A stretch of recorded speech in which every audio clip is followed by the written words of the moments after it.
ఈసారి ఏపీలో ఎన్నికలు ప్రజాస్వామ్యబద్ధంగా నిర్వహించాలని సీఈసీని కోరామని అన్నారు పవన్ కళ్యాణ్. రాష్ట్ర వ్యాప్తంగా వైసీపీ దొంగ ఓట్లను చేర్చుతుందని ఆయన ఆరోపించారు. దొంగ ఓట్లపైన చర్యలు తీసుకోవాలని సీఈసీని కోరామన్నారు. రాష్ట్రంలో శాంతి భద్రతలు పూర్తిగా క్షీణించాయని, ప్రతిపక్ష పార్టీల నేతలపై అక్రమ కేసులు పెడుతున్నారని ఫిర్యాదు చేశామని పవన్ చెప్పారు. బైండ్ ఓవర్ కేసులతో ప్రతిపక్షాలను వేధిస్తున్నారని, ఎన్నికలలో వాలంటీర్లు, సచివాలయ సిబ్బందిని వినియోగించకుండా చూడాలని సీఈసీని కోరామన్నారు పవన్. ముఖ్యంగా ఆంధ్రప్రదేశ్ ఎన్నికలు చాలా ప్రజాస్వామ్యబద్ధంగా జరగాలి అని కేంద్రం ఎన్నికల సంఘం మన నిర్ణయం తీసుకున్నందువల్లే ఈ రోజున ఫుల్ ఎలక్షన్ కమిషన్ ఆంధ్రప్రదేశ్ విజయవాడలో రావడం జరిగింది.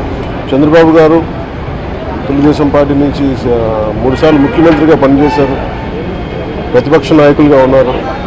ఆయన సుదీర్ఘమైన అనుభవంలో కూడా నేను ఎన్నిసార్లు ముఖ్యమంత్రిగా ఉన్నప్పుడు కూడా ఎలా జరిగినాయని చాలా బాగా వివరించారు.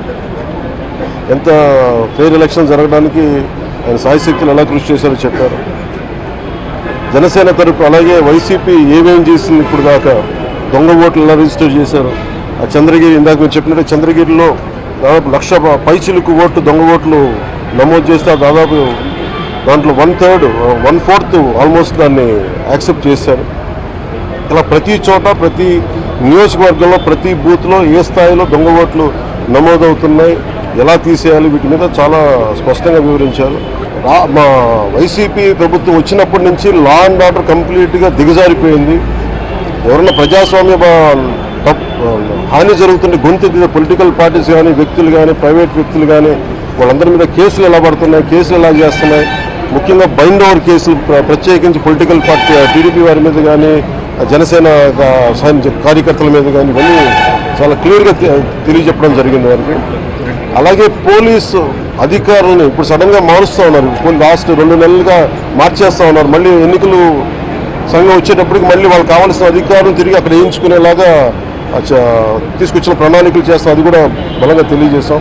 నేను ఇంకోటి ప్రత్యేకించి నేను చెప్పింది ఏంటంటే, వాలంటీర్స్ అనేది విలేజ్ సచివాలయం అనేది ప్రత్యేకించి అది యాంటీ కాన్స్టిట్యూషనల్ బాడీ. వాళ్ళని దయచేసి ఎన్నికల సమయంలో వాళ్ళని ఉపయోగించొద్దని చెప్పి ప్రత్యేకించి విన్నవించాం. ఖచ్చితంగా వాళ్ళు ఒకటే, ఎన్నికల ప్రధానాధికారి ఒకటే చెప్పారు ఆయన, CEO, మేము చాలా కట్టుబడి ఉన్నాం, ఫ్రీ అండ్ ఫెయిర్ ఎలక్షన్ జరిగేలా కట్టుబడి ఉన్నాం అని చెప్పి అంత భరోసాగా ఇప్పుడు మాట్లాడటం. ఖచ్చితంగా ఇది కేంద్రం చాలా సీరియస్గా తీసుకున్న ఆంధ్రప్రదేశ్ ఎలక్షన్స్లోనే తెలియజేస్తూ ఉంది. ఈసారి ఫ్రీ అండ్ ఫెయిర్ ఎలక్షన్స్ ఉంటాయి, ప్రభుత్వాలు మారుతాయి అనే నేను మనస్ఫూర్తిగా నమ్ముతున్నాను.